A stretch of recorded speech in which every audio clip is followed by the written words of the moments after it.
Welcome to the Community Manager Mindset Office Hours. We're super excited to have you here. When we talk about community manager mindset, it's what are community managers, like what should they be thinking about? What should they be focusing on? Tips and tricks, things like that.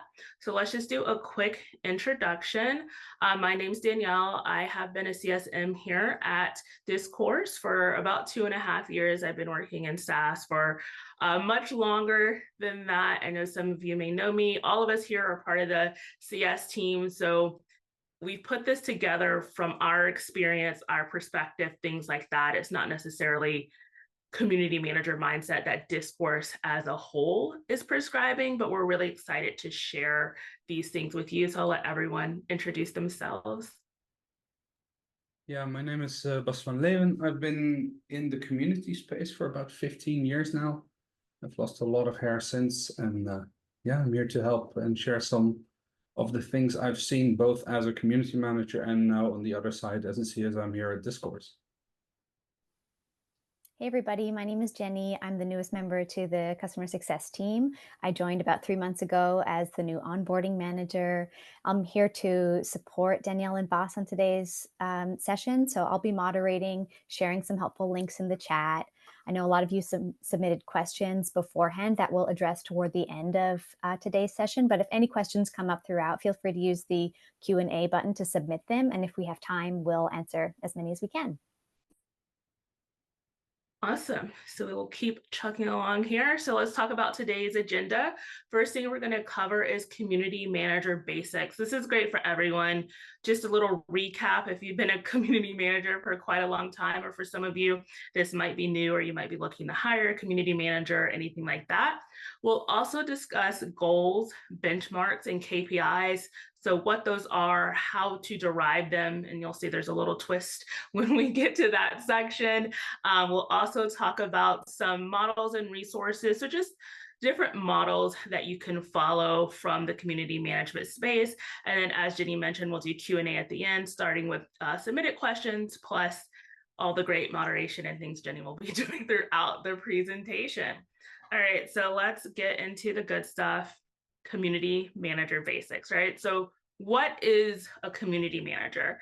And one of the things we've seen here on the team is everyone can kind of define this differently. And even some of the organizations you would think have this pinpointed, sometimes they don't. So is it a problem solver? Is it a social butterfly, like someone who can just go out there and talk to everyone? I've seen people say it's an event planner, someone planning events within the community. Is it a crisis manager, a moderator, an advocate? What really is a community manager? So we've put together 2 common definitions. So Fever Bee, from their Beginner's Guide to Community Management, they say community management is an act of growing and sustaining a community in which customers, employees, partners, and others help each other achieve their goals. So that's one kind of common definition of community management. And then we have good old Indeed.com from their career guide, where they just go through standard careers. They say a community manager is a marketing professional responsible for the management and development of a company's online community. They are responsible for building, growing, and managing the company's community online and engaging with customers. So those are some common definitions. One of the things I really like, this is also from Fever Bee, and this is from kind of the in the trenches, is that the one essential role for every community is in the trenches is the community manager. This is a person who spends nearly all of their time directly engaging with members. And then without a community manager, members won't get the quality and quantity of responses they deserve. There won't be someone they can trust and build a good relationship with. So that's kind of how a community manager is defined and seen and looked at. Again, this can be tweaked a little bit for your own circumstance, but we wanted to give some common baseline information. But when you really bring it all home, community managers are the driving forces behind thriving communities. They need to be there. They make these communities happen. They make communities successful. All right, so what are the primary roles of a community manager? So 2 of the main focus points are one is going to be engagement champion. So they encourage active participation, foster a sense of belonging, and drive engagement while nurturing relationships, right? We all know that without engagement, without people in there participating, the community is just going to fall flat. And then on the other side, we have growth and development, because a community can't stay stagnant. It has to prove itself almost. So on the growth and development side, a community manager demonstrates the value of the community to the organization, aligning community activities with business goals. So even in the role of corporate, that's pretty obvious, but even in the role of like a nonprofit, the community has to connect with the main goals. And you'll see ROI is kind of a big trend here, but we'll get into that momentarily. So first, let's look at some of the secondary roles. And when I think of these, I think like there's things like moderation that can be outsourced. Some of you may have a community of moderators, right? But secondary roles for a community manager can be a gatekeeper. They control access to the community, maintaining quality and relevance of content and interactions. Moderator oversees discussion, enforces rules, and ensures a respectful and constructive environment. We have the deliverer of difficult messages. So, communicates challenging or sensitive information to the community while maintaining trust. And then we have the peacekeeper, who resolves conflicts and diffuses tensions within the community. So these are some kind of textbook definitions of what a community manager does. I'm going to kind of kick it over to Boss for a second to talk about what a community manager really does and how these roles sometimes don't always matter. So Boss, talk about the bottom line with community management. Yeah, it's a really good definition that you gave, but what we see often is that one of the things that people don't do enough is to manage upwards, right? Is to make sure that what you're doing is actually being noticed by your organization that you work for, by the CEO, by your manager's manager, right? Yes, the majority of your time will be spent on everything that Danielle mentioned, right? There is a ton of moderation, there's a ton of everything. But you really should make sure that you do the essential part of your job too, which is to make sure that everyone understands what you're doing, right? Why we are doing it. And so one of the common pitfalls that we see is that you have unclear goals, right? You haven't set any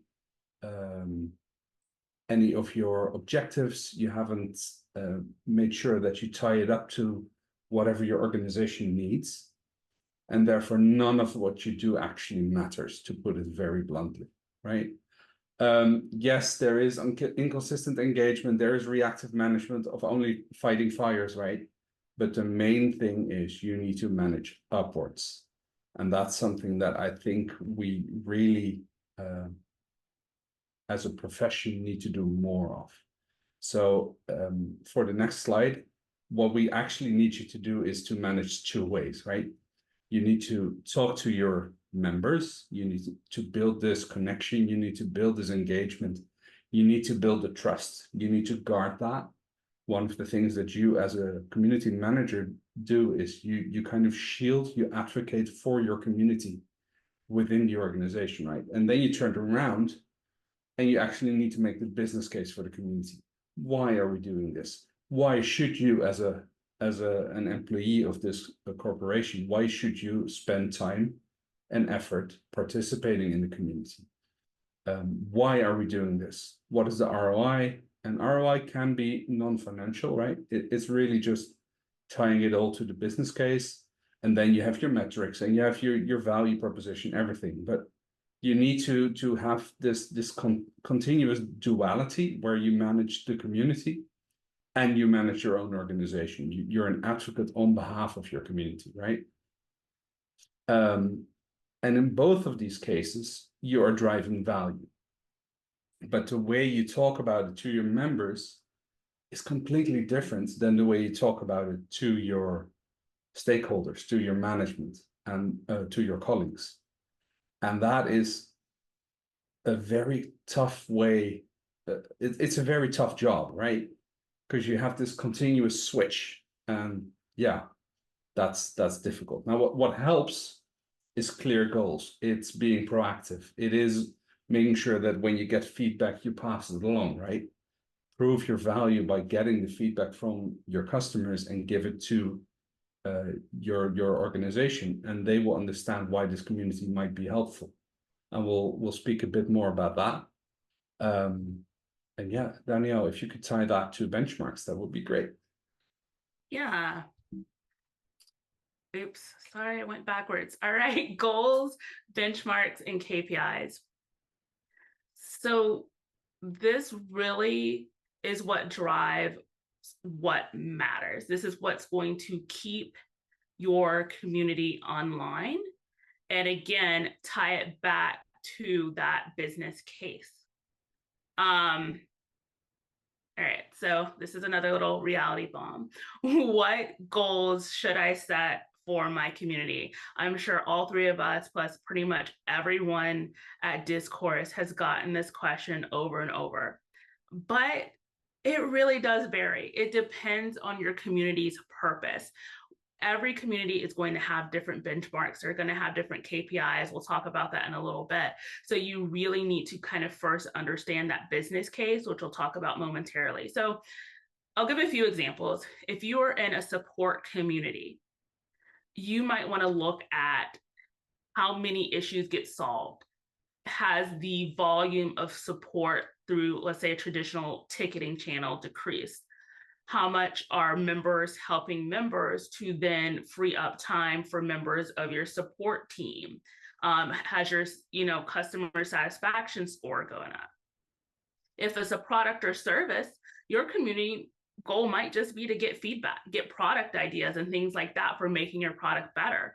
Or it could be to promote different products or services, make sure people know about all the features that can tie to some ROI, kind of on the back end if we've improved the product by monitoring your feedback in this, or it could tie to sales depending on what you're driving there.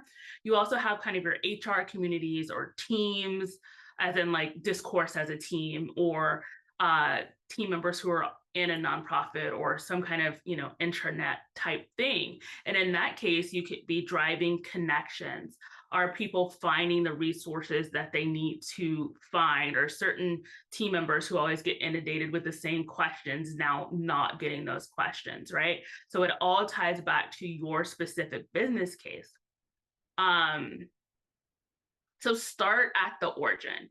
Revisit the reason why your community is created. Most people aren't just sitting there saying, hey, let's put up a community today. There's a lot of decisions and factors that go into making a public-facing community. So when you are looking to derive those benchmarks, KPIs, whatever it is, you need to ask yourself, why was this community started? What problem or problems were you looking to solve? So understanding the original purpose can help you identify key areas to measure. So again, we're not prescribing a set number of benchmarks because it's really going to vary. There are some stories behind this, and I am going to kick it over to Vaz, who's again been in community for a long time, to discuss these. I'm going to go ahead and go to the next slide. We get so many questions about like, what should I look at, right? What KPIs work for me? And we always have to tell people, tie it back to your business goals, right? I want to tell you a story about this community and about the metrics, right? They have almost 250,000 registered users. They have 500,000 topics in their community, 14 million posts in total, thousands of monthly active users, right? 6.5 million page views in November, 7.6 page views in December, and then what happens, right? The community page views drop, 7,000 page views in January. What happened here? Well, the community got canceled, right? Because none of these metrics, even though we all see that this is a super active community, they don't matter. They don't matter to the people that sign the checks, right? If you don't tie the reporting, if you don't tie what you're doing to things that move the business or the organization. In this case, this was a nonprofit, right? If you don't tie it together, if you don't show the value, your community is going to get canceled, right? And we've seen this over and over and over again. And it doesn't matter if it's active. This was an active community. It doesn't matter. We've seen it again and again and again and again. You need to connect to business goals, right? If you don't connect to business goals, it doesn't matter. So always, always, always think about. Also, if you recently joined, right? If you recently joined an organization as a community manager, go back, ask your manager, ask their manager, ask your CEO or CFO, why do we have a community, right? And if the answer to that isn't clear, you might as well leave now, very bluntly speaking, right? Get that answer. If you don't have that answer, it's an uphill battle at best. So why do we have a community? What's the purpose? And how can, once you have that, you can, of course, do a multifaceted approach, right? Maybe there's another revenue stream that you can help. Maybe you can help product with insights. Maybe you can generate some advocacy for marketing, and then you get these internal advocates for your community, right? That's great. But you need to start with a business goal. Why are we doing this? Because the person that in the end is going to decide whether or not your community lives or dies will spend probably a couple of hours a year thinking about your community at best, right? So they need to understand that this is like a no-brainer to continue. Tie it to business goals, otherwise you're done, very bluntly speaking, right? So once you have those business goals, then you can start to derive KPIs that you can report on, right? You have those business goals, and then you say, okay, I want to do XYZ, doesn't matter. What shows me that I'm on the right way? Because that's what KPIs are. Key performance indicators. Am I doing well? And there is a ton of them, and we'll show some on screen. You can pause the video and take a look. But in the end, you need KPIs to show that you're on the right path. And when people ask me about like, what KPIs, metrics do I need? I always tell them that there's 3 different types, right? There's the business goals that are tangible, but very lofty, right? They're the things you want to achieve in a year's time, in 2 years' time, because community tends to be a long-term game. But then you need to try to have KPIs that show that you're on the right way, right? The KPIs are the things that you show your manager, and your manager shows their manager. Like, hey, this community is doing well. We are looking towards this goal, and by these KPIs, we can see that we're doing well, right? So a KPI could be traffic to questions, right? If you have a business value of giving knowledge, of sharing knowledge, of giving support, of call deflection, then a KPI could be traffic to answered questions. If you are just getting started, maybe a KPI could be members that sign up, maybe, but not if you're like 2 or 3 years old. That's not the point. That's not the purpose of your community, right? Those are daily drivers. Those are the things that you as a community manager, you look at those every day, every week, doesn't matter, right? Things like how many active members do I have? How many peer-to-peer support do I get? Things like that. The things that you as a community manager look at every day to see if you're doing well and where you can steer, right? Similar to popular search terms or whatever you need for you to do your job, right? But you really should never report on those, right? Don't report on, yeah, we have 100 new members in the community this week. No one cares, right? It's good and you need them, but it's not an indicator for business value. So I want to show a few common metrics on screen. You can pause the video now, and I'll hand it over to Danielle for more.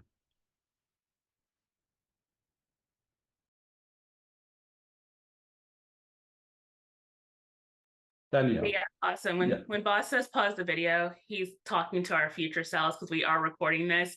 So we will be putting this on Discourse Meta, which many of you are a member of, and we'll also include this in a summary. But engagement rate, member growth rate, churn rate, things like that are important to take a look at, again, depending on your use case. So let's kind of summarize this section. So when it comes to book benchmarks, use the data you find to set initial benchmarks. This could be, again, like Boss said, talking to a previous community manager, a CFO, things like that. Or sometimes there are communities in your space where you can maybe take a peek at what they're tracking, but start with some kind of data that you then derive for. And then analyze your community's current data. A lot of times when it comes time to have a community manager, you might have had some other form of community before.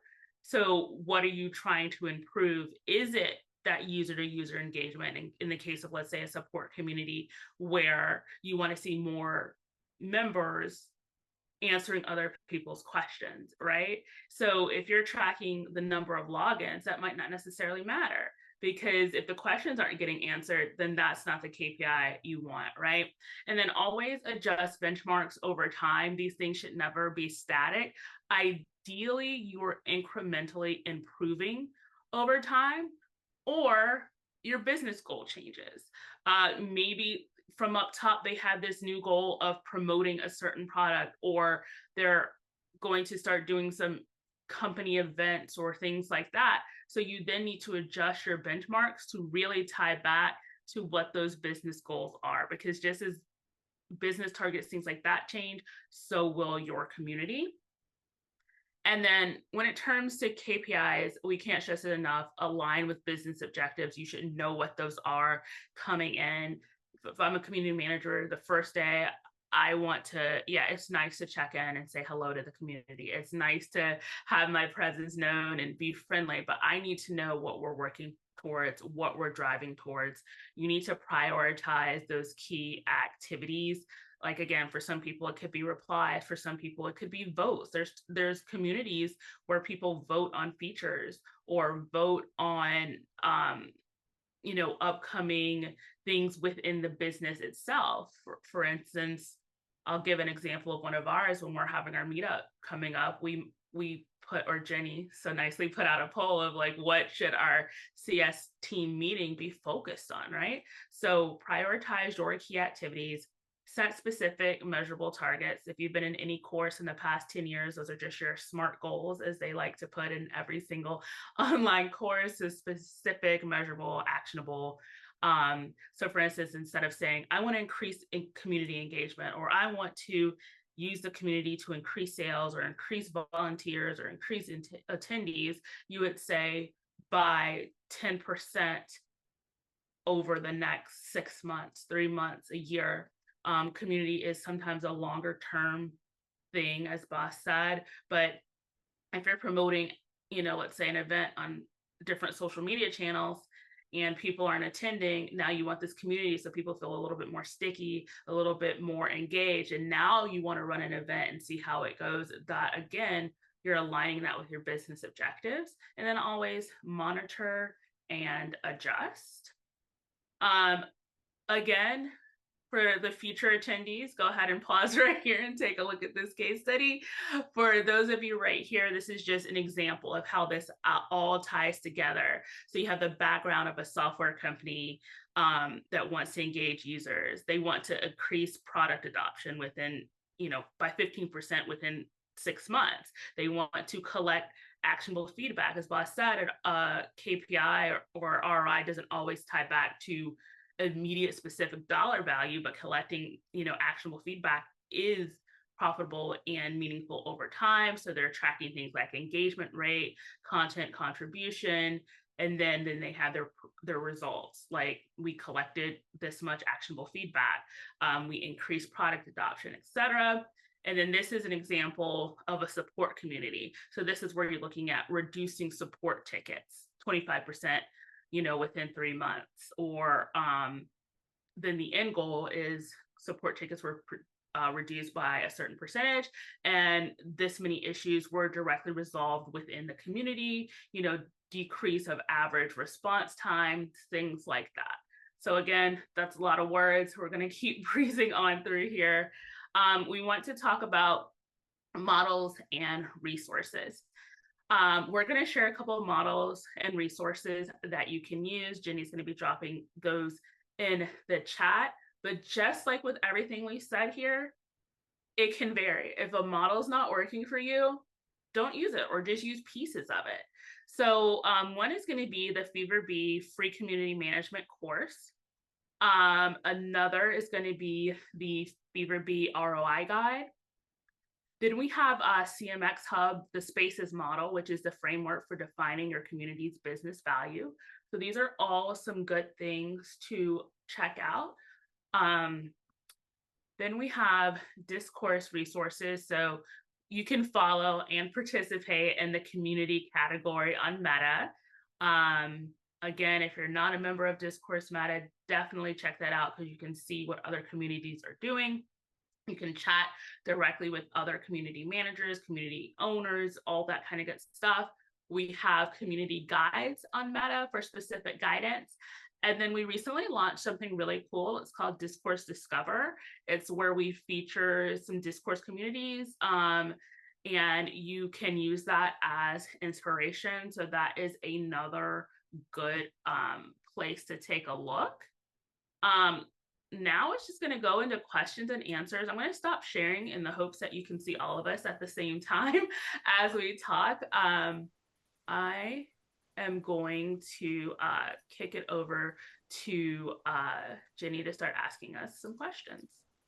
Yeah, awesome. Thank you so much, Bas and Danielle. First of all, thank you to everyone who had submitted questions in advance. We got a lot of really great questions, and it was interesting to see there were quite a few themes developing, similar questions asked in different ways. So that's how we've sort of narrowed down the questions that we've answered. Of course, we don't have time to answer all of them. And just a reminder, if you do have any questions that have come up since we started, you can put them in the Q&A tab at the bottom of your screen. So the first one that we'd like to get to, I'll give this one to Danielle. What is the first thing someone should consider when joining an existing community as their new community manager?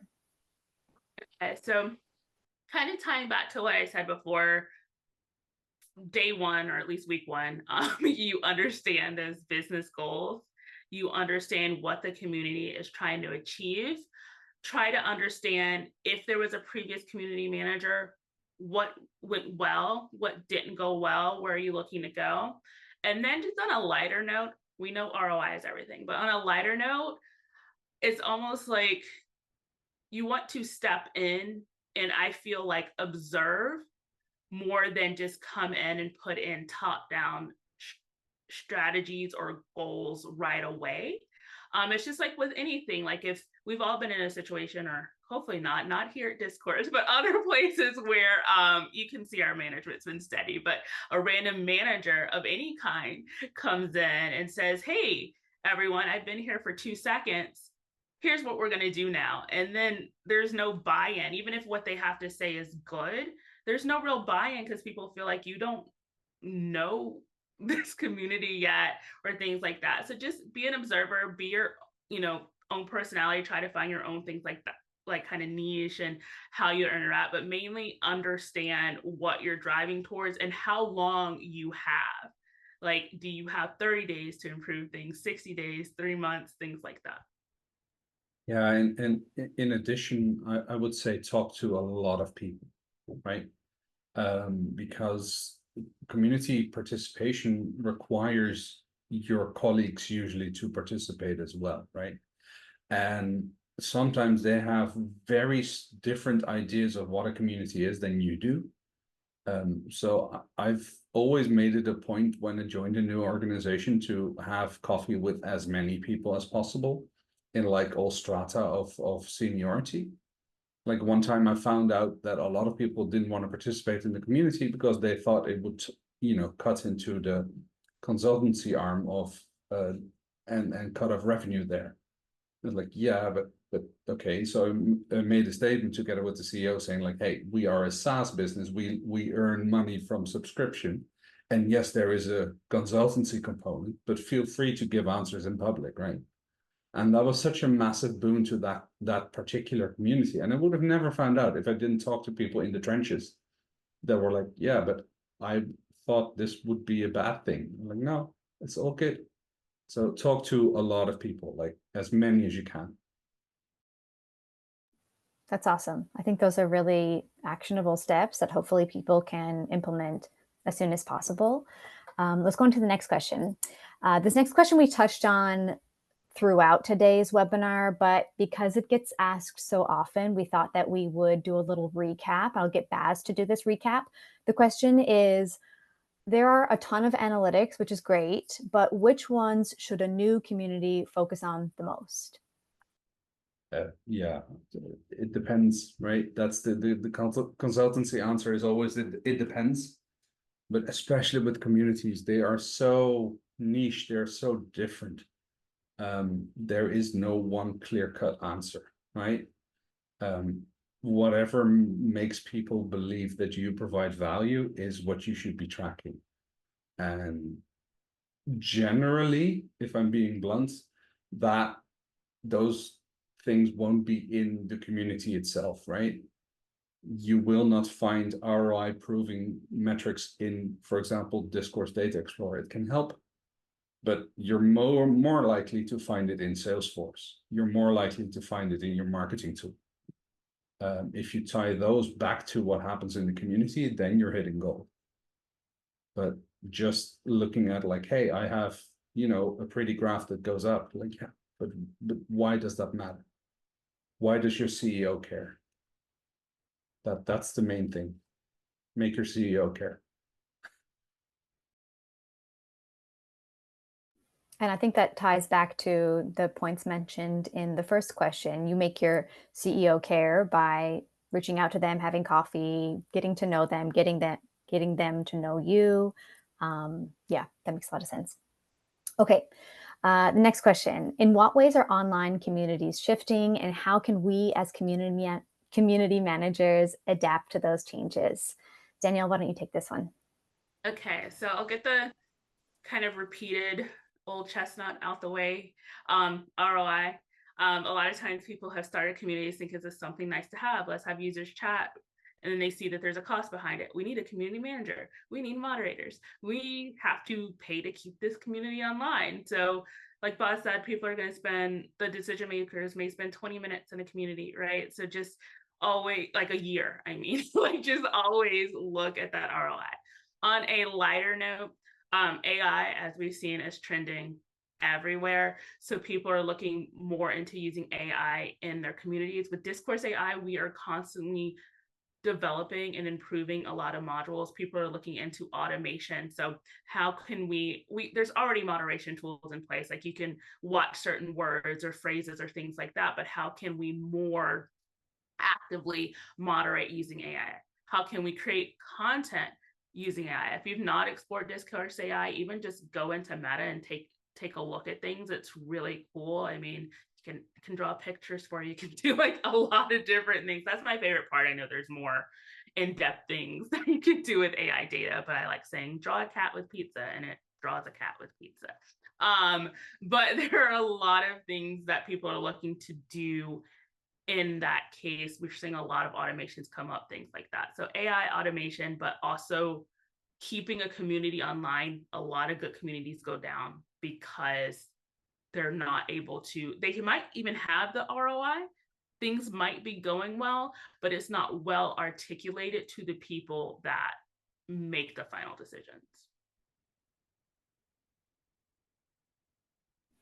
Awesome.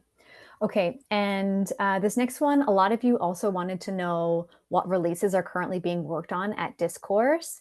And this yearly recap is actually a topic for our final webinar, Office Hours of the Year, which will be happening in December.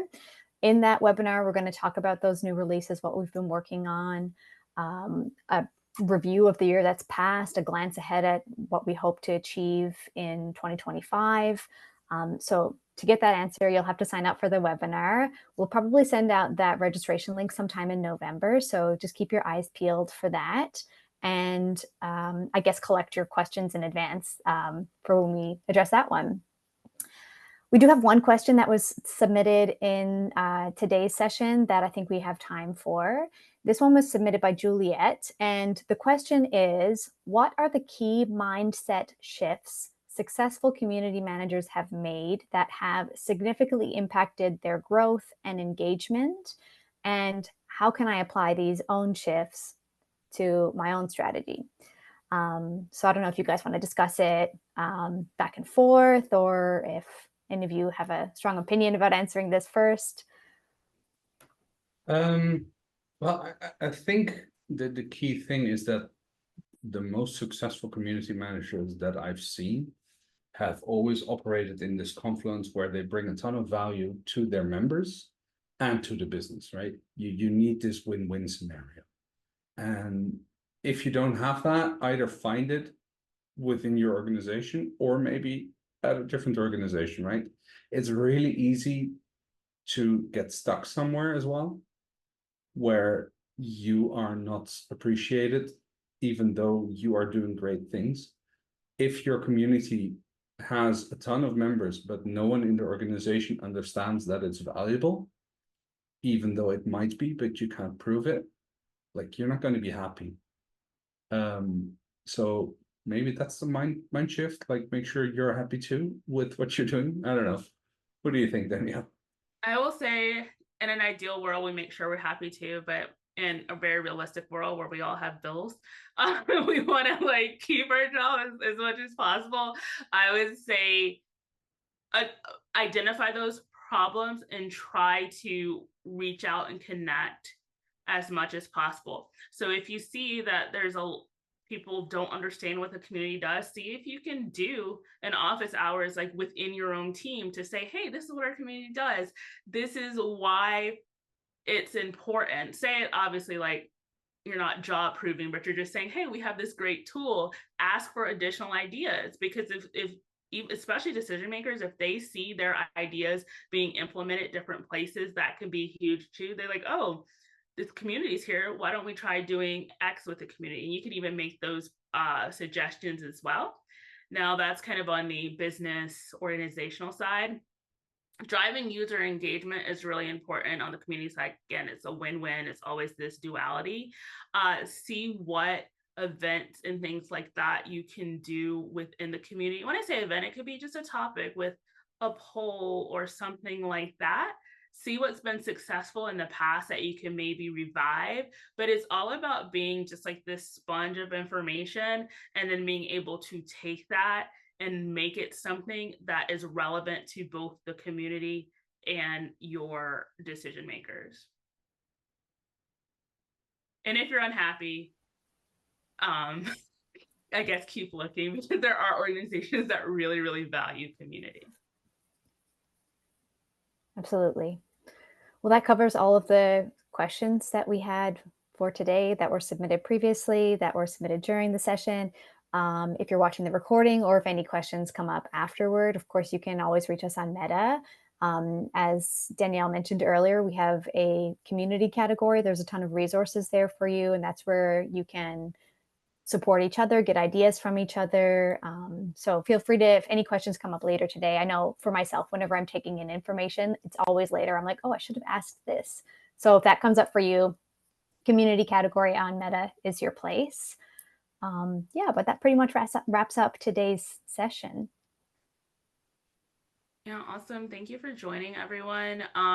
We will be posting this replay plus all the text heavy slides and things like that probably within a week.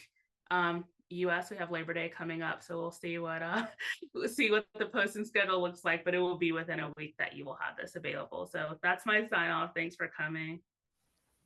Thank you all so much. Thanks, everybody. Bye.